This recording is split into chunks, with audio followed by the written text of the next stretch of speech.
ഇവിടെ നോക്കാക്കോ കൊറേ പൈപ്പ് ഉണ്ട് കണ്ടോ, മോളിന്നൊക്കെ വരുന്നുണ്ട്. ഇതെന്താ സംഭവം, ഇതൊന്ന് പറഞ്ഞുതരുമോ? ഇത് കൊറേ പൈപ്പ് ഇറങ്ങാനും വലിയ ഫിൽറ്ററാണ് ഈ വെച്ചിക്കണേ. ഇതെന്താ ഇത്രയും വലിയ ഫിൽറ്റർ വെക്കാൻ കാരണം? ഇതിന്റെ ഒക്കെ ആവശ്യമുണ്ടോ ശരിക്കും? നമ്മൾ ചെറിയ ഒരു വീടാവുമ്പോൾ ഇത് നമ്മളെ ബിൽഡിംഗ് ഒന്നും അല്ലല്ലോ, ഒരു വീടല്ലേ, അപ്പൊ ഇതിന്റെ ഒക്കെ ഒരു ആവശ്യം വരുന്നുണ്ടോ? അതായത് ഇതിന്റെ ഉള്ളിൽ ഉണ്ടാവുന്ന കച്ചറകളൊക്കെ ഓട്ടോമാറ്റിക്കലി പോയി, നമ്മൾ ഇരുന്ന് തേച്ചിറക്കൊന്നും വേണ്ട. അപ്പൊ ഹലോ പിന്നെ ഞങ്ങൾ ഇന്ന് ഒരു സ്പെഷ്യൽ വീഡിയോ ആയിട്ടാണ് വന്നിട്ടുള്ളത് കേട്ടോ. എന്നും ചെയ്യുന്ന പോലെ തന്നെ ഒരു വെറൈറ്റി വീഡിയോ ചെയ്യാൻ ഉദ്ദേശിച്ചിട്ടുള്ളത്. പിന്നെ നമ്മൾ ഈ വീട് പണിയും കാര്യങ്ങളൊക്കെ നടക്കുന്നത് മുന്നത്തെ വീഡിയോ കാണുന്ന ആളുകൾക്കൊക്കെ അറിയാം. ഇതിപ്പോൾ പൊതുവേ എല്ലാവരും 5-10 സെൻറ്റിൻ്റെ അടിയിലൊക്കെ വീട് പണി നടക്കുന്ന ആളുകളുണ്ടാവും. പിന്നെ അതിലൊരു പ്രധാന ഘടകം എന്ന് പറയുന്നത് നമ്മളെ ആരോഗ്യത്തിൻ്റെ ഒരു വിഷയം വരുന്നത് പ്രധാനമായിട്ട് വരുന്നത് വെള്ളത്തിലാണ്. വെള്ളത്തിൻ്റെ ഒരു പ്രശ്നം പരിഹരിക്കാൻ പറ്റുന്നൊരു ഓപ്ഷനായിട്ടാണ് നമ്മൾ വന്നിട്ടുള്ളത്. ഇതെന്താ സംഭവിച്ചാല് നമ്മള് എല്ലാവർക്കും അറിയുന്നുണ്ടാവും, ഇന്നത്തെ കാലത്ത് 3 സെന്റ് 5 സെന്റ് 10 സെന്റിലൊക്കെയാണ് ഓരോ വീട് വരുന്നത്. ഈ വീടിന്റെ ഉള്ളിൽ തന്നെയാണ് സെപ്റ്റിക് ടാങ്കും അതുപോലെ തന്നെ നമ്മുടെ കിണർ അല്ലെങ്കിൽ കോയിൽ കിണറൊക്കെ വരുന്നത്. അപ്പൊ എന്താണെങ്കിലും നമ്മൾ കുടിക്കുന്ന വെള്ളം അല്ലെങ്കിൽ നമ്മൾ ഉപയോഗിക്കുന്ന വെള്ളം മലിനമാകാനുള്ള സാധ്യതകൾ കൂടുതലാണ്. അത് മാത്രമല്ല ഓരോ ഏരിയയിലും വെള്ളത്തിന്റെ അവസ്ഥകൾ മാറ്റണ്ടാവും. നമ്മൾ പ്രകൃതിയിൽ ഒരുപാട് വേസ്റ്റേജ് വരുന്ന ടൈമും കൂടിയാണ് ഇപ്പോൾ. കാലഘട്ടം മാറുന്നതനുസരിച്ച് പ്രകൃതിയിൽ വേസ്റ്റ് കൂടിക്കൊണ്ടിരിക്കുകയാണ്. വേസ്റ്റ് ഒരിക്കലും കുറഞ്ഞു വരുന്നില്ല, വേസ്റ്റ് കൂടിക്കൊണ്ടേ ഇരിക്കുകയാണ്. അപ്പൊ അങ്ങനെയാണ് നമ്മൾ വീട് പണി നടന്നുകൊണ്ടിരിക്കുമ്പോൾ ഞങ്ങളൊരു പ്ലാനും കൂടെയാണ് വാട്ടർ ഫിൽറ്ററും കാര്യങ്ങളൊക്കെ വെക്കണം എന്നുള്ളത്. അതെന്താ ഇതിന്റെ ഒരു പ്ലാന് വരാനുള്ളൊരു മറ്റൊരു കാരണം എന്ന് പറയാൻ, കഴിഞ്ഞ വർഷം സ്കൂളിൽ ഒരു പ്രോഗ്രാം ഉണ്ടായിട്ടുണ്ടായിരുന്നു.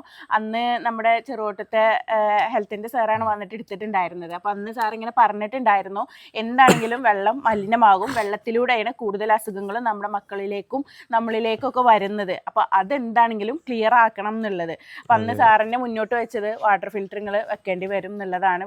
എല്ലാ വീട്ടിലും ഇതിന്റെ ഒരു ആവശ്യം അത്യാവശ്യമായിക്കൊണ്ട് ഇരിക്കുന്ന ഒരു അവസ്ഥയാണ് എന്നുള്ളതാണ്. അപ്പൊ അങ്ങനെയാണ് ഞങ്ങൾ ഈ ഒരു വാട്ടർ ഫിൽറ്ററിനെ ഈ ഒരു പ്യൂരിഫിക്കേഷനെ കുറിച്ചിട്ട് വെള്ളം നമ്മൾ കുടിക്കണം മാത്രമല്ല നമ്മൾ ഉപയോഗിക്കുന്നതും, നമ്മൾ തലയിലൊക്കെ വെള്ളം ഒഴിക്കുമല്ലോ അല്ലെ, അപ്പൊ ഉപയോഗിക്കുന്ന വെള്ളവും കുടിക്കുന്ന വെള്ളമൊക്കെ എങ്ങനെ ശുദ്ധമാക്കാന്നുള്ളൊരു പ്ലാനിങ്ങിലായിരുന്നു. രണ്ടാമത്തേത് നമ്മൾ ഉപയോഗിച്ചുകൊണ്ടിരുന്ന വെള്ളം വീണ്ടും നമുക്ക് മറ്റുള്ള ആവശ്യങ്ങൾക്ക് ഉപയോഗിക്കാൻ പറ്റുന്ന രീതിയിൽ എന്തെങ്കിലും ചെയ്യാൻ പറ്റുമെന്നതിനെ കുറിച്ചൊക്കെ നമുക്ക് വെള്ളത്തിന്റെ ലഭ്യത വളരെ കുറഞ്ഞുകൊണ്ടിരിക്കുന്ന കാലഘട്ടമല്ലേ. മഴ ഇഷ്ടം പോലെ ഉണ്ട്, പക്ഷെ വെള്ളം വളരെ കുറവാണ്. അതായത് വെള്ളം എന്താ പറയാ ശേഖരിക്കപ്പെടുന്നില്ല. അതെ, അതുമായിട്ട് ബന്ധപ്പെട്ട് ഞങ്ങള് പിന്നെ നമ്മളെ സുഹൃത്തിന്റെ കെയർ ഓഫിൽ ഒരാളെ പരിചയപ്പെട്ടു. ആള് അധ്യാപകനാണ്. അത്യാവശ്യം നല്ലോണം വൈഡായിട്ട് കാര്യങ്ങളൊക്കെ പറഞ്ഞത്. പക്ഷെ എന്താ പ്രശ്നം ചോദിച്ചു കഴിഞ്ഞാല് നമ്മളിരുന്ന് ഇങ്ങനെ ക്ലാസ് കേൾക്കുമ്പോൾ സ്വാഭാവികമായിട്ട് പിന്നെ നമുക്ക് അങ്ങനെ ഫുള്ള് തലയിൽ കയറില്ലല്ലോ. അപ്പൊ അവർക്ക് കുട്ടികളെ പെട്ടെന്ന് മനസ്സിലാവുന്ന പറഞ്ഞ പോലെ തന്നെ അധ്യാപകന് പെട്ടെന്ന് കാര്യങ്ങൾ മനസ്സിലാവും. ഒരു ബിസിനസ്സുകാരനിലേറെ പിന്നെ ഒരു അധ്യാപകനാകുമ്പോൾ പെട്ടെന്ന് നമ്മളൊരു മൈൻഡ് മനസ്സിലാവും. ഒരു പറഞ്ഞു നമ്മൾ പെരിന്തൽമണ്ണ തിരൂർക്കാട് നമ്മളൊരു സൈറ്റ് ഉണ്ട്, നിങ്ങൾ അവിടെ വരും, നമ്മൾ കാര്യങ്ങളൊക്കെ അവിടെ ചെയ്ത് വെച്ച കാര്യങ്ങളുണ്ട്, അപ്പോൾ നിങ്ങൾക്ക് അവിടെ ഡയറക്റ്റ് കാണിച്ചുകൊണ്ട് ഞങ്ങൾ പറഞ്ഞു തരാമെന്ന് പറഞ്ഞിട്ട് അങ്ങനെ ഞങ്ങളെ പിന്നെ അങ്ങോട്ട് പോവുകയാണ്. അത് കാണാനും കാര്യങ്ങളൊക്കെ മനസ്സിലാക്കാനും വേണ്ടിയാണ് അങ്ങോട്ട് പോകാൻ വേണ്ടിയിട്ടാണ് ഇന്നത്തെ ഒരു ഉദ്ദേശം. അതെ, അപ്പം നമുക്ക് ഇനി പരിചയപ്പെടുത്തലും കാര്യങ്ങളൊക്കെ അവിടെ നിന്നാവാം അല്ലേ. അപ്പം നമുക്ക് പോവാം. പേര് അപ്പോൾ കുറച്ച് സംസാരിക്കാം. ഹായ്, അപ്പോൾ ഇതാണ് നമ്മളെ മാഷിനെ ഒറിജിനൽ. അപ്പോൾ നമ്മളെ സർവീസും കാര്യങ്ങളെ കുറിച്ചൊന്ന് നിങ്ങൾ നമ്മളെ പിന്നെ വ്യൂവേഴ്സിനോട് പറഞ്ഞു കൊടുത്താണ്. ഓക്കെ, എൻ്റെ പേര് PM സാദിഖ്. മലപ്പുറത്ത് ബെറ്റൻ ബിറോ കെയർ എന്ന് പറഞ്ഞിട്ട് കഴിഞ്ഞൊരു 10 വർഷമായിട്ട് ഇങ്ങനെയുള്ള ആക്ടിവിറ്റീസ് നമ്മൾ ചെയ്യുന്നുണ്ട്. ഇപ്പോൾ നമുക്ക് ഈ ഒരു ഗ്രൂപ്പിൽ 6ഓളം കമ്പനികൾ ഡിഫറെൻ്റ് ആയിട്ടുള്ളതാണ്. നമുക്ക് റെസിഡൻഷ്യൽ സെഗ്മെൻറ്റൊക്കെ ഒരു കമ്പനി ഉണ്ട്, കമേഴ്ഷ്യൽ സെഗ്മെൻറ്റ് സർവീസ് ചെയ്യാൻ വേണ്ടിയിട്ട് വേറൊരു സെഗ്മെൻറ്റ് ഉണ്ട്. മലപ്പുറം ജില്ലയിൽ തന്നെ ഏറ്റവും പഴയതും വലുതുമായിട്ടുള്ള വെള്ളം പരിശോധിക്കുന്ന ലബോറട്ടറി പെറ്റ് ലാബ് എന്ന് പറഞ്ഞൊരു കൺസെപ്റ്റ് ഉണ്ട്. ഇത്തരം അത് നമ്മൾ മാത്രം നടത്തിയാൽ പോരാ, പുതിയൊരു തലമുറയിലോട്ട് കുറേ ആൾക്കാരെ നമുക്ക് ഈ മേഖലയിലോട്ട് ആവശ്യമുണ്ട്. അതുകൊണ്ട് തന്നെ 4ഓളം യൂണിവേഴ്സിറ്റികളോട് ടൈപ്പ് ചെയ്തിട്ട് ബെറ്റർ റിസർച്ച് ഇൻസ്റ്റിറ്റ്യൂട്ട് പറഞ്ഞിട്ട് പുതിയ അഥവാ ഇതിൻ്റെ കോഴ്സുകൾ പഠിപ്പിക്കുന്നുണ്ട്. നമുക്കിപ്പോൾ ഓരോ പിന്നെ 2-3 മാസം കഴിയുമ്പോൾ നമുക്കൊരു 10-20 കുട്ടികളെ വെച്ചിട്ട് ഈ ഫീൽഡിലോട്ട് അവർക്ക് സ്വന്തമായിട്ട് പിന്നെ ഇത്തരം സാധനങ്ങൾ സ്ഥാപനങ്ങൾ തുടങ്ങാനും മറ്റുള്ളതൊക്കെ നമ്മൾ സപ്പോർട്ട് ചെയ്ത് കൊടുക്കും. അല്ലെങ്കിൽ നമ്മളെ കൂടെ തന്നെ അവർക്ക് അല്ലാതെ നമ്മൾ ഒരു കൊളാബറേറ്റ് ചെയ്യുക, ഞാൻ മാത്രം കൂടില്ല. അതുകൊണ്ട് തന്നെ എത്ര പേര് നമ്മളെ കൂടെ ഉണ്ടോ അത്ര കൂടെ നമുക്ക് സർവീസ് ദിവസം കൂടുന്തോറും സാധ്യതകൾ നമ്മളൊരു കൺസെപ്റ്റാണ് പൊല്യൂഷൻ ഫ്രീ ഹോംസ് എന്ന് പറയും. അറിഞ്ഞോ അറിയാതെയോ ഒരു സൈറ്റ് സംഭവിക്കാവുന്ന എല്ലാതരം പൊല്യൂഷനും ആ സൈറ്റിൽ തന്നെ ഇല്ലാതായി കൊടുക്കുക. ഗ്രീൻ സസ്റ്റൈനബിൾ എഞ്ചിനീയറിംഗ്, ഞാനിപ്പോൾ ഒരു IGBC ഇന്ത്യൻ ഗ്രീൻ ബിൽഡിംഗ് കൗൺസിലിൻ്റെ അപ്രൂവ്ഡ് ആയിട്ടുള്ള ഒരു കൺസൾട്ടൻ്റാണ്. അപ്പോൾ അതിൽ നമ്മൾ പറയുന്നത്, നിങ്ങൾ എത്ര വലിയ വീടും വെച്ചോളി, പക്ഷേ ആ വീട് കൊണ്ട് പ്രകൃതിക്ക് ഒരു ബുദ്ധിമുട്ടുണ്ടാവരുത്, നിങ്ങൾക്ക് സ്വയം ഒരു ബുദ്ധിമുട്ടുണ്ടാവരുത്, നിങ്ങളത് അയൽവാസികൾക്കും മറ്റും ഒരു ബുദ്ധിമുട്ടുണ്ടാവരുത്. അപ്പോൾ ഇവിടെ ഒന്നാമത്തെ സർവീസായിട്ട് നമ്മൾ കൊടുത്തതാണ് ഈ green engineering integrated design consultancy. രണ്ടാമത്തെ ഭാഗം നമ്മളെ മനുഷ്യൻ്റെ ആരോഗ്യത്തിനെ കൺട്രോൾ ചെയ്യുന്നത് 70% നമ്മൾ കുടിക്കുന്ന വെള്ളമാണ്. കുടിക്കുന്ന വെള്ളത്തിൽ ഓക്കെ ആണെങ്കിൽ നമുക്ക് എന്ത് ചെയ്യാൻ പറ്റും, നമ്മുടെ ശരീരത്തിൽ നമ്മുടെ വെള്ളത്തിലൂടെയാണ് ലോകാരോഗ്യ സംഘടന ഒക്കെ പറയുന്നത് 50% അസുഖങ്ങൾ വരുന്നത് വെള്ളത്തിലൂടെയാണ്, ജലജന്യ രോഗങ്ങളാണ്. ബാക്കി ഒരു 30% അസുഖങ്ങൾ നല്ല വെള്ളം കുടിച്ചാൽ വേറെ രീതിയിൽ ഇപ്പോൾ ഭക്ഷണത്തിൽ കൂടി പൊടി കൂടിയും എൻവയൺമെൻറ്റ് കൂടിയൊക്കെ വരുന്ന മറ്റുള്ള അസുഖങ്ങളും നല്ല വെള്ളം കുടിച്ചാൽ ഒഴിവാക്കാനും പറ്റും. അപ്പോൾ പിന്നെ നമ്മൾ വീടിനോട് ബന്ധപ്പെട്ട് ഇവിടുത്തെ വീട്ടുകാർക്ക് അവരുടെ ആരോഗ്യം മെയിൻറ്റെയിൻ ചെയ്യണമെങ്കിൽ ഒന്നാമത്തെ പോയിന്റ് എന്താണ്, കുടിവെള്ളം ശുദ്ധീകരിക്കുക. അപ്പോൾ കുടിവെള്ളം ശുദ്ധീകരിക്കണമെങ്കിൽ കുടിവെള്ളം ശുദ്ധീകരിക്കേണ്ടതുണ്ടോ ഇല്ല എന്നുള്ളതാണ്. അപ്പോൾ എല്ലായിടത്തും ശുദ്ധീകരിക്കേണ്ട ആവശ്യം, അത് മാത്രമല്ല വെള്ളത്തിൽ പല പല പ്രശ്നങ്ങളുണ്ടാവും. അപ്പോൾ ഓരോ പ്രശ്നത്തിനും ഓരോ പരിഹാരങ്ങളായിരിക്കും. അപ്പോൾ ഇവിടുത്തെ വെള്ളം പരിശോധിച്ചിട്ട് ഇവിടുത്തെ എന്താണ് പ്രശ്നം എന്നുള്ളത് നമ്മൾ ആദ്യം നോക്കണം. അതിനുവേണ്ടി നമുക്ക് എന്ത് ചെയ്യാണ്, നമ്മൾ പ്രശ്നം ഉണ്ടോ ഇല്ലയോ നോക്കണം. ഇപ്പോൾ അവിടെ ജനറലി അവരുടെ കിണറ്റിൽ നിന്ന് അല്ലെങ്കിൽ കോയൽ കിണറിൽ നിന്ന് വരും. ഇപ്പോൾ ഇവിടെ 2 സൈറ്റ് ഉണ്ട്, ഇവിടെ കിണറും ഉണ്ട് കോയൽ കിണറും ഉണ്ട്. അപ്പോൾ നമ്മൾ എന്ത് ചെയ്യുന്നു, ആ 2 വെള്ളവും പിന്നെ ടാങ്കിൽ അവരെ പമ്പിങ് ലൈനിൽ നിന്ന് കളക്ട് ചെയ്തിട്ട് എന്ത് ചെയ്യുന്നു, നമ്മളെ ലബോറട്ടറി കൊണ്ടുപോയിട്ട് നമുക്ക് പരിശോധിക്കാൻ പറ്റും. ഈസി ആയിട്ട് വേണമെങ്കിൽ 2 ദിവസം കൊണ്ടൊക്കെ വെള്ളം ടെസ്റ്റ് ചെയ്യാൻ പറ്റുന്ന രീതിയിൽ നമുക്ക് എമർജൻസി ആയിട്ട് അതിലിപ്പോൾ ഒരു 18-20 ടെസ്റ്റുകൾ ഉണ്ടാവും. അതിൽ വെള്ളത്തിൻ്റെ ഫിസിക്കലി അറിയാം, വെള്ളത്തിൻ്റെ ചളി, പൊടി, മണം, അതുപോലെ തന്നെ കളർ മാറില്ല, മഞ്ഞ കളർ, ചുവപ്പ് കളർ, അല്ലെങ്കിൽ പലപ്പോഴും കോയൽ കിണറൊക്കെ ആണെങ്കിൽ അതിൽ വെളുത്ത കറ, കറുത്ത കറ, ഇങ്ങനെ അതുപോലെ ബാക്ടീരിയൽ കണ്ടാമിനേഷൻസ് ഉണ്ടാവും. ഓരോന്നിനും സൊല്യൂഷൻസും വേറെ. നമുക്ക് പല അസുഖങ്ങൾക്കും എല്ലാത്തിനും ഒരു മരുന്നല്ലേ, അസുഖം ഏതാണോ അതിനനുസരിച്ചാണ് മരുന്ന്. അപ്പോൾ നമ്മളിപ്പോൾ ഇതിൽ വെള്ളത്തിൽ ചില പ്രശ്നങ്ങളൊക്കെ ഉണ്ട്. കാരണം കോയൽ കിണറിൽ മഞ്ഞ കളറുണ്ട്, അതുപോലെ ചളിയുണ്ട്, മണുണ്ട്, ഇരുമ്പുണ്ട്, അതുപോലെ കട്ടിപ്പൊക്കെ ഉണ്ട്. അതോടുകൂടെ തന്നെ പിന്നെ മേ ബി ഓപ്പൺ വെല്ലിലാവുമ്പോൾ അധികം ഹൈറ്റില്ലാത്ത ചിലപ്പോൾ കണ്ടാമിനേഷൻ്റെ പ്രശ്നങ്ങളൊക്കെ വരാം. ഓപ്പൺ വെല്ലിൽ അധികം വെള്ളമില്ല, എന്തായാലും ഇത് രണ്ടും പാരലായിട്ട് ഉപയോഗിക്കും. അങ്ങനെ വരുമ്പോൾ എന്ത് ചെയ്യാണ്, ഒരു സൈറ്റിൽ ആദ്യം നോക്കേണ്ട ഒരു കുടിക്കുന്ന വെള്ളം ഓക്കെ ആണെന്നുള്ളത് ഫസ്റ്റ് ഓപ്ഷൻ അത്. അതുകൊണ്ടാണ് നമ്മൾ ഈ കാണുന്ന പ്യൂരിഫയർ വെച്ചിട്ടുള്ളത്. ഓക്കെ, ഇതിലെന്ത് ഇതിപ്പോൾ നമ്മൾ പിന്നെ കുപ്പിവെള്ളമൊക്കെ വാങ്ങൂലേ, കുപ്പിവെള്ളമൊക്കെ നമ്മൾ വാങ്ങിക്കൊടുക്കുക, മിനറൽ വാട്ടറിൻ്റെ ആ ഒരു ക്വാളിറ്റി ഉള്ള വെള്ളമാണ് ഇതിലൂടെ നമുക്ക് ഔട്ട് കിട്ടുക. ഇത് റിവേഴ്സ് ഓസ്മോസിസ് പ്ലസ് ആറോ പ്ലസ് UV എന്ന് പറയും. UV പറഞ്ഞാൽ അണുക്കളെ കൊല്ലാണ്. ഈ അതിനോട് ബന്ധപ്പെട്ട 8ഓളം സ്റ്റേജസിലുള്ള ഒരു പ്യൂരിഫയറാണ് ഇവിടെ വെച്ചിട്ടുള്ളത്. അതിലൂടെ എന്ത് ചെയ്യുന്നു, കുടിക്കുന്ന വെള്ളം ഒരു മണിക്കൂറിൽ 15 ലിറ്ററോളം വെള്ളം അവർക്ക് എന്ത് ചെയ്യാൻ പറ്റും, പക്ക മിനറൽ വാട്ടറിൻ്റെ ക്വാളിറ്റിയിൽ കിട്ടും. ഓക്കെ, ഇതെന്താ സംഭവം ഒന്ന് പറഞ്ഞുതരുമോ? ഇത് കുറേ പൈപ്പുകളുണ്ട് കേട്ടോ, അതുകൊണ്ട് ചോദിക്കുകയാണ്, നിങ്ങളിതൊന്ന് പറഞ്ഞുതരി. ഇതേ നമുക്കൊക്കെ വെള്ളം കിണറ്റിൽ നിന്ന് എടുത്ത പരിപാടിയുള്ളൂ. പക്ഷേ വെള്ളം തിരിച്ച് നമ്മൾ ഉപയോഗിക്കുന്നതിൽ എത്രയോ വെള്ളം തിരിച്ച് കൊടുക്കാനും പറ്റും. പലപ്പോഴും പിന്നെ നിങ്ങൾ കേട്ടിട്ടുണ്ടാവും മഴവെള്ളം റീചാർജ് ചെയ്യാന്നുള്ളത്. അതിന് വേണ്ടിയിട്ട് പാറ്റൻറ്റ് പെൻഡിങ് ആയിട്ടുള്ള നമ്മുടെ ഓൺ ഡിസൈനാണ് ഇവിടെ കാണിച്ചിട്ടുള്ളത്. ഇതിലെന്ന് വെച്ചാൽ നമുക്ക് മഴവെള്ളം നമ്മളെ റൂഫിൽ നിന്ന് വരുന്ന മഴവെള്ളത്തിനെ ഈ 4-5 പൈപ്പിലൂടെ കൊണ്ടുവന്നിട്ട്, ഇപ്പോൾ പലപ്പോഴും കുറേ ഫിൽറ്റേഴ്സ് ഉണ്ട്, പക്ഷേ നമുക്ക് നമ്മളെ മോഡലിൽ പറഞ്ഞാൽ ഫസ്റ്റ് വരുന്ന ആദ്യത്തെ വെള്ളത്തിലായിരിക്കും കൂടുതൽ ചളിയും കാര്യങ്ങളൊക്കെ ഉണ്ടാവും. ഇത് ഓട്ടോമാറ്റിക് ആയിട്ട് എന്ത് ചെയ്യും, പുറത്തോട്ട് പിന്നെ ക്ലിയർ ചെയ്ത് പോകും. അത് ഫിൽട്ടർ സിസ്റ്റത്തിലോട്ട് തന്നെ വരില്ല, എങ്കിലും ചെറിയ പെർസെൻറ്റേജ് ഒക്കെ വന്നേക്കാം. അത് ഫിൽട്ടർ ചെയ്യാൻ വേണ്ടിയിട്ടുള്ള പിന്നെ ബാക്ക് വാഷിംഗ് മഴവെള്ളം ഫിൽട്ടർ ചെയ്യുന്ന സിസ്റ്റമാണ്. ഇതിലുള്ള ചളി, പൊടി, അണുക്കളും കാര്യങ്ങളൊക്കെ ഫിൽട്ടർ ചെയ്തിട്ട് ഇതൊന്ന് ഇപ്പോൾ ഇവിടെ ഒരു ഓപ്പൺ വെല്ലുണ്ട്, താഴെ ബോർവെല്ലും ഉണ്ട്. ഇതിലോട്ട് 2 എന്ത് ചെയ്യുന്നുണ്ട്, ഇതിന്റെ കണക്ഷൻ നമ്മൾ കൊടുത്തിട്ടുണ്ട്. അല്ല, കിണറ്റിക്ക് മാത്രമല്ലാതെ കോയൽ കിണറ്റിക്കും അങ്ങനെ പോകുമോ? കോയൽ കിണർക്ക് കൊടുക്കാം. അങ്ങനെ വരുമ്പോൾ വെച്ചാൽ കോഴക്ക് നമ്മൾ പൊതുവെ നമ്മളെ കിണറിലും മറ്റുള്ളൊക്കെ കോയൽ കിണറിലൊക്കെ നിങ്ങൾക്ക് അറിയുണ്ടാവും, വെള്ളത്തിൽ മിനറൽസും മെറ്റൽസും കൂടിയിട്ട് മഞ്ഞക്കറ വരിക, വെളുത്ത കറ വരിക, മറ്റുള്ള ഈ സാധനങ്ങളൊക്കെ ഗ്രാജുവലി നന്നാവണില്ല. ആയുർവേദിക് മെത്തേഡാണിത്. ഇപ്പൊ ഫിൽറ്റർ വെക്കുക, പ്യൂരിഫയർ വെക്കുക എന്നുള്ളതൊക്കെ അലോപ്പതിയാണ്. അത് പെട്ടെന്ന് റിസൾട്ട് കിട്ടും, പക്ഷെ അത് കുറെ കാലം കഴിയുമ്പോൾ അതിന്റെ മെയിൻ്റെനൻസ് ഉണ്ടാവും. പക്ഷേ ഇതൊരു കൊല്ലൊക്കെ ആകുമ്പോൾ പതിയെ റിസൾട്ട് വരും. വെള്ളത്തിന്റെ ക്വാളിറ്റി മെച്ചപ്പെടും, ക്വാണ്ടിറ്റി മെച്ചപ്പെടും, റെയിൻ വാട്ടർ ഹാർവെസ്റ്റ് ചെയ്യാം. ഇത് നമ്മൾ മണ്ണിലോട്ടല്ല കൊടുക്കുന്നത്, പലപ്പോഴും മഴക്കുഴി എന്നുള്ള രീതിയിൽ മണ്ണിലോട്ട് കൊടുക്കും റീചാർജിങ്. ഇതല്ല, നേരിട്ട് കിണറിന്റെ അകത്തോട്ട്, കോയൽ കിണറിന്റെ അകത്തോട്ടാണ് കൊടുക്കുന്നത്. അങ്ങനെ വരുമ്പോൾ എന്ത് ചെയ്യണം, അതിലോട്ട് എത്തുന്ന വെള്ളം പക്ക സയന്റിഫിക്കലി ശുദ്ധീകരിക്കപ്പെടണം. ഇല്ലെങ്കിൽ എന്ത് ചെയ്യും, നമുക്ക് റൂഫിലുള്ള പ്രശ്നങ്ങളൊക്കെ നമ്മളെ വെള്ളത്തിൽ വന്നേക്കാം. ഇതുപോലെ നമ്മളെ ഫിൽറ്ററിലും മറ്റുള്ള ഫിൽറ്റർ ഉപയോഗിക്കുന്നു, അതിൽ ചളി, മഴ റീചാർജിൻ്റെ ഫിൽറ്ററിലാണെങ്കിൽ ഇത് ഉപയോഗിക്കുന്നു, ചളിയാവുന്നു. അത് ഇടയ്ക്കിടയ്ക്ക് നമ്മൾ ബാക്ക് വാഷ് ചെയ്തിട്ട് ഉപയോഗിക്കുന്നു. ശുദ്ധീകരിച്ച വെള്ളം ഈ ഒരു ലൈനിലൂടെ 2 റൂട്ടിലോട്ട് ഇവർക്ക് കിണറിലോട്ടും കൊടുക്കാം, താഴെ കോയൽ കിണറിലോട്ട് നമ്മൾ കണക്ട് ചെയ്ത് കൊടുത്തിട്ടുണ്ട്. അതിൻ്റെ പോകുന്ന ലൈനിൽ ഒരു വാൾ കൊടുത്തിട്ടുണ്ട്. അവർക്ക് വേണമെങ്കിൽ ഇതിലോട്ട് മാത്രം കൊടുക്കാം, കോയൽ കിണറിലോട്ട് മാത്രം കൊടുക്കാം, അല്ല 2 വാളും തുറന്നിട്ടാലോ രണ്ടിലോട്ടും പോകും. ഇതാണ് ഇതിൻ്റെ ഒരു സിസ്റ്റം. ഇങ്ങനെ 12ഓളം ഡിഫറെൻറ്റ് മോഡൽസ് നമുക്ക് മഴവെള്ളം റീചാർജ് ചെയ്യുന്ന സിസ്റ്റത്തിൽ അവൈലബിൾ ആണ്. കാരണം അത് ചില സൈറ്റിൽ നമുക്ക് മണ്ണിന്റെ അഥവാ മുറ്റത്തിന്റെ അടി കൊടുക്കേണ്ടി വരും, ചിലയിൽ ടാങ്ക് ആയിരിക്കും. അതായത് ഒരു സൈറ്റിന് ഇത് പാറ്റന്റഡ് ആയിട്ടുള്ള ഡിസൈനെ നമ്മൾ 12ഓളം ഡിഫറെന്റ് ഡിസൈനുകളായിട്ട് നമ്മളൊരു റെഡിമെയ്ഡ് സാധനം കൊണ്ടുവരുന്നല്ല, ഇവിടുന്ന് കസ്റ്റമൈസ് ചെയ്തിട്ടുള്ള ഇതിന്റെ ഹൈറ്റും കാര്യങ്ങളൊക്കെ. ഇപ്പോൾ ഇനിയിപ്പോൾ ഈ അഥവാ നമ്മളിപ്പോൾ ഈ റെസിഡൻഷ്യൽ മാത്രമല്ല കമേഴ്ഷ്യൽ ഇൻഡസ്ട്രിയലൊക്കെ ആയിട്ടുള്ള വലിയ ബിൽഡിങ്ങുകൾക്കും മറ്റുള്ള ഫ്ലാറ്റുകൾക്കൊക്കെ ചെയ്യുമ്പോൾ ചിലപ്പോൾ ടാങ്ക് പോലെ കെട്ടിയിട്ടൊക്കെ ആയിരിക്കും, ചെറിയ ഇതിൽ പൈപ്പിലൊന്നും വെള്ളം താങ്ങൂല. അപ്പോൾ അങ്ങനെയൊക്കെ ചെയ്തിട്ട് ഈ ഒരു സിസ്റ്റം കൺസെപ്റ്റിനെ എല്ലായിടത്തും നമുക്ക് ഇന്റഗ്രേറ്റ് ചെയ്യാൻ പറ്റും. അതാണ് ഇത് അല്ലേ. എന്താ ഇത്രയും വലിയ ഫിൽറ്റർ വെക്കാൻ കാരണം?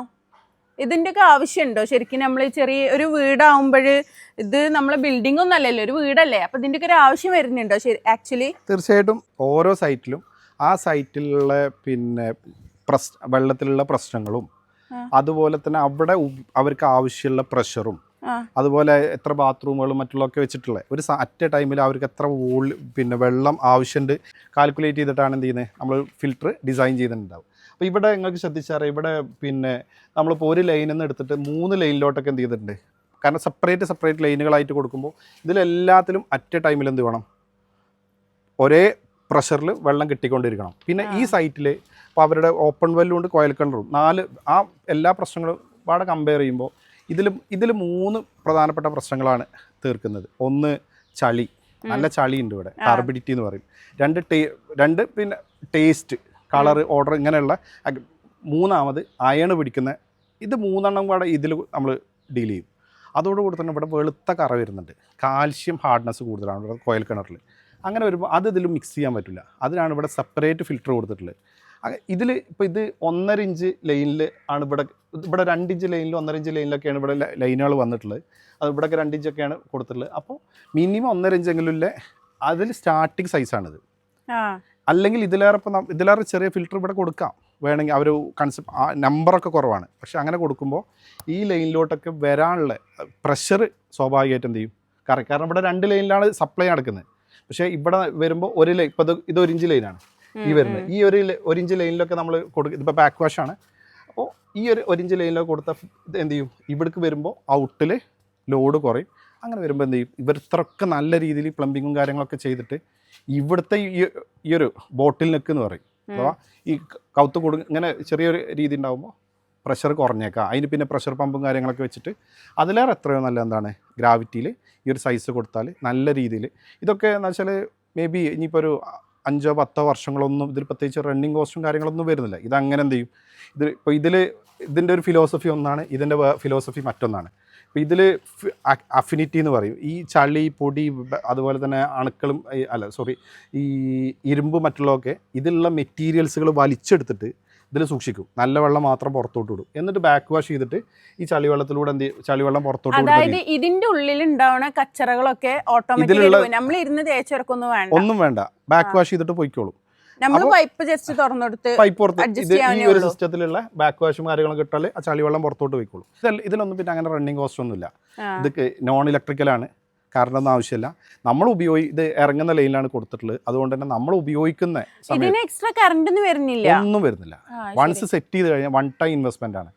അപ്പോൾ ഏതായാലും ഞങ്ങൾ ഇവിടെ വന്ന് ഒരുപാട് സംഭവങ്ങൾ നമ്മൾ കണ്ടു, വളരെ ഇഷ്ടമായിട്ടുണ്ട്. പ്രത്യേകിച്ച് നമുക്ക് വേസ്റ്റ് മാനേജ്മെൻറ്റും വാട്ടറും ഇതൊക്കെ എന്ന് പറഞ്ഞൊരു വീട്ടിൽ അത്യാവശ്യമായിട്ട് നമ്മൾ ചെയ്യേണ്ട ഇന്നത്തെ പണ്ട് കാരണം ഇത് അത്രത്തോളം ഒരു വാല്യൂ ഇല്ലെങ്കിലും ഇന്ന് അത് അത്രയും വിലയാണ്. കാരണം ഓരോരുത്തർക്കും ഒരു 5 സെൻറ്റോ 6 സെൻറ്റോ ആണ് ഉണ്ടാവും. അതിൽ നമ്മളിതെല്ലാതും കൊള്ളിക്കണം. പക്ഷെ നമ്മൾ അത്രയും ഹെൽത്തി ആയിരിക്കണം. നമ്മൾ ചെയ്യുന്നതും പ്രവർത്തിക്കുന്നതും എല്ലാതും അത്രയും ശ്രദ്ധിച്ചുകൊണ്ട് ചെയ്യേണ്ട ഒരു അവസ്ഥയാണ്.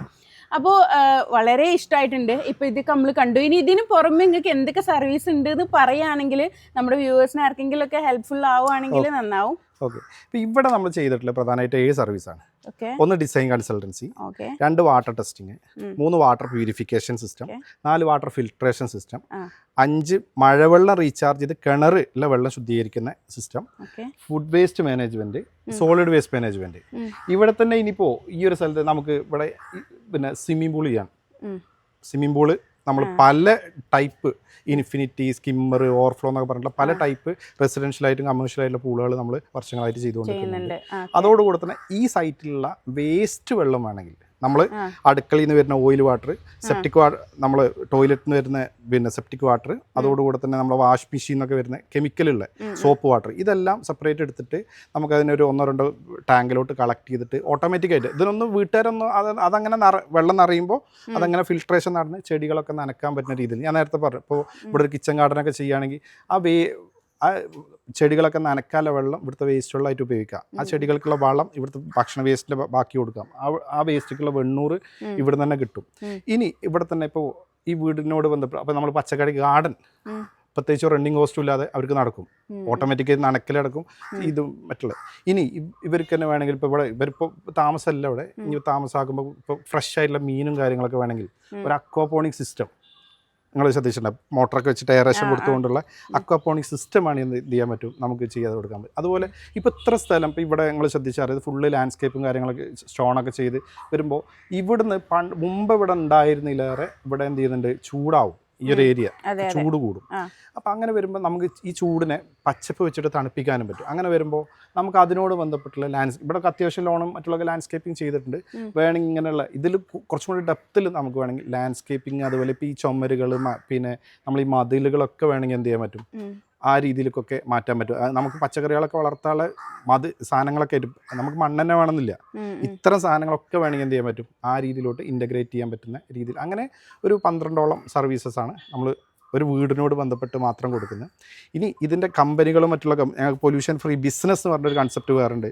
ഈ ഹോട്ടലുകൾ, അങ്ങനെയൊക്കെയുള്ള കമേഴ്ഷ്യൽ ഹോസ്പിറ്റലുകൾ മറ്റുള്ളവർക്കൊക്കെ ഉള്ള അതിനോട് ബന്ധപ്പെട്ട് ഈ വേസ്റ്റ് വെള്ളം ശുദ്ധീകരിക്കുക, വാട്ടർ ട്രീറ്റ്മെൻറ്റ്, ഇതിൻ്റെ വലിയ സാധനങ്ങൾ, ഡയാലിസിസ് സെൻറ്റേഴ്സ് മറ്റുള്ളതൊക്കെ പറഞ്ഞിട്ട്. ഇനി കമ്പനികൾ, അപ്പോൾ കുപ്പിവെള്ള കമ്പനികൾ മറ്റുള്ള അങ്ങനത്തെ ഞങ്ങൾ സെറ്റ് ചെയ്ത് കൊടുക്കുന്നുണ്ട്, ഫുഡ് ഡ്രിങ്ക്സ് പോലുള്ള. ഇനി ഇവിടെ നിങ്ങൾക്ക് എന്ത് ചെയ്യാണ്, ഇങ്ങനെ വന്ന് കാണുമ്പോൾ അതിൻ്റെ ഒരു ഇമ്പോർട്ടൻസ് മനസ്സിലാവും. ഇത്രയ്ക്കേ ഉള്ളൂ ഈ സിസ്റ്റത്തിന് നമ്മൾ മുൻകൂട്ടി തന്നെ പ്ലാൻ ചെയ്യുകയാണെങ്കിൽ ഇത് ഇത്രയ്ക്ക് ഇങ്ങനെ പലപ്പോഴും പല ഭാഗങ്ങളായിട്ട് നമുക്ക് എന്ത് ചെയ്യാൻ പറ്റും, ഡിസൈൻ ചെയ്ത് വെക്കാൻ പറ്റും. ഇനി ആദ്യത്തെ സമയത്ത് തന്നെ അതെല്ലാം ചെയ്യണം എന്നല്ല, ഘട്ടമായിട്ട് ചെയ്യണമെങ്കിൽ അതിൻ്റെ പൊസിഷൻസും കാര്യങ്ങളൊക്കെ നമുക്ക് ഇൻ്റഗ്രേറ്റ് ചെയ്ത് വെക്കും. ഇങ്ങനെ കുറേ സൗകര്യങ്ങളാണ്. ഇപ്പോൾ ഇത് നിങ്ങൾ കണ്ടു വരുമ്പോൾ ഞങ്ങൾ മണിക്കൂറുകൾ എടുത്തിട്ട് പറഞ്ഞു തരുന്നതിൻ്റെ സിമ്പിളായിട്ട് നിങ്ങൾക്ക് എന്ത് ചെയ്യാൻ പറ്റും, ഈസി ആക്കിയിട്ട് മനസ്സിലാക്കാൻ പറ്റും. നിങ്ങൾ ഇപ്പോൾ നാളെ ഒരുപാട് ക്ലാസ് എടുത്ത് തന്നു, ഞങ്ങൾക്ക് കാര്യങ്ങളൊക്കെ പറഞ്ഞു തന്നു. പക്ഷെ അപ്പോഴൊന്നും ഞങ്ങൾക്ക് അതിൻ്റെ ഒരു ഇത് കിട്ടിയിട്ടില്ല. പക്ഷെ ഇപ്പോഴാണ് മനസ്സിലായത് ഇത് ഇത്രയൊക്കെ ഉള്ളൂ, സിമ്പിളാണ് സംഭവം. പക്ഷെ എന്നാൽ അത്യാവശ്യമാണേനും പവറാണ്. ഇപ്പൊ എന്താ വെച്ചാൽ ഇവിടെ നമ്മൾ കുടിക്കുന്ന വെള്ളം ഓക്കെയാണ്, നമ്മൾ വീട്ടിൽ മൊത്തത്തിൽ ഉപയോഗിക്കുന്ന വെള്ളം ഓക്കെയാണ്. ഇവിടെ നിന്ന് നമ്മൾ പ്രൊഡ്യൂസ് ചെയ്യുന്ന ഫുഡ് വേസ്റ്റ് എന്ത് ചെയ്യുന്നു, മറ്റ് പ്രകൃതിക്ക് ഒന്നും ഒരു ബുദ്ധിമുട്ടില്ലാത്ത രീതിയിൽ നമ്മൾ തന്നെ ട്രീറ്റ് ചെയ്ത് കൊടുക്കുന്നു. നമ്മൾ ഇവിടെ ഉണ്ടാക്കുന്ന സോളിഡ് വേസ്റ്റ് നമ്മൾ തന്നെ സോൾവ് ചെയ്ത് കൊടുക്കും. ഇങ്ങനെ നമ്മൾ ഉണ്ടാക്കുന്ന പ്രശ്നങ്ങൾ, എല്ലാ പൊല്യൂഷൻസും നമ്മൾ തന്നെ എന്ത് ചെയ്യുന്നു, സോൾവ് ചെയ്ത് കൊടുക്കുന്നു. അതുകൊണ്ട് തന്നെ ഈ വീട് നമുക്ക് വേണമെങ്കിൽ എന്ത് ചെയ്യാൻ പറയും, പൊല്യൂഷൻ ഫ്രീ ഹോം എന്ന് വേണമെങ്കിൽ പറയാം. ഓക്കെ, ഇവിടെ അറിഞ്ഞോ അറിയാതെയോ ഉണ്ടാവുന്ന എല്ലാ വേസ്റ്റും നമ്മൾ ഇവിടെ തന്നെ എന്ത് ചെയ്യുന്നുണ്ട്, ട്രീറ്റ് ചെയ്ത് കൊടുക്കുന്നുണ്ട്. പ്രകൃതിക്ക് എന്ത് ചെയ്യുന്നില്ല, ഒരു വേസ്റ്റേജും പുറത്തോട്ട് കൊടുക്കുന്നില്ല. അവർ ഉപയോഗിക്കുന്ന ആൾക്കാർക്കും വേസ്റ്റ് അങ്ങോട്ട് എത്തുന്നില്ല. അവരുടെ വെള്ളവും കാര്യങ്ങളൊക്കെ പക്കയാണ്. അവരുണ്ടാക്കുന്ന വേസ്റ്റും പുറത്തേക്ക് ഭൂമിക്ക് ശല്യമാകുന്നില്ല. എല്ലാം അവർ തന്നെ ഡീൽ ചെയ്യുന്നു. അതാണ് ബെറ്റ് പറയുന്നത്. ഞങ്ങൾ അതുകൊണ്ടാണ് പറയൽ, പൊല്യൂഷൻ ഏതായാലും സൊല്യൂഷൻ ഉണ്ട്, ബെറ്റ് വെക്കൂ എന്ന് പറയും. കാരണം നമ്മൾ സ്ഥാപനത്തിൻ്റെ പേര് ബെറ്റ് എൻവിറോ കെയർ എന്നാണ്. Bet Enviro Care. അപ്പോൾ ബെറ്റ്. ശരി, താങ്ക് യു. ഞങ്ങൾക്ക് എന്താ പറയുക, ഇങ്ങനെ കാര്യങ്ങളൊക്കെ പറഞ്ഞു തന്നതിലും നിങ്ങളെ സമയം ഞങ്ങൾക്ക് വേണ്ടിയിട്ട് സ്പെൻഡ് ചെയ്തതിലൊക്കെ തീർച്ചയായും താങ്ക് യു. സന്തോഷം.